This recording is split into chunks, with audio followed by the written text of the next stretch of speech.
আমি তোমায় ভালোবেসেছি, তাই ছিলাম তোমার পাশে। তুমি আমায় ভালোবেসেছিলে, ছিলেন আমার কাছে।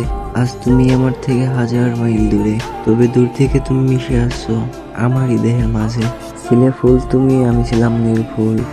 আমি ছিলাম সঠিক, তুমি করেছিলে প্রতারণা। অপূর্ণতাই থেকে গেল, পূর্ণতা আর পেল না। ফুরিয়ে যাবে যৌবন, ততদিন একা থাকবো যতদিন দেহে থাকবে না জীবন। কারণ আমি তোমায় কথা দিয়েছি, তোমার পর কেউ আসবে না। তাই এই জীবনে দ্বিতীয় কাউকে করব না আমি আপন। তুমি ছেলেকে আসো, এমন থাকবে আমার স্মরণে। আমি তোমায় মনে রাখবো আমার জীবনে। মরণ তুমি আর জড়িয়ে গিয়েছো অন্য কারোর মায়ের বন্ধনে। এই কথা বলে আমায় নানান লোকজনে, তবে আমি আজও পাগলের মতোই তোমাকে ভালোবাসি। আরে পাগলের ভালোবাসা বুঝে কয়জনে? তাই সবার চোখে আজ আমি পাগল, তাই তোই সবাই বলে পাগলের সুখ মনে মনে।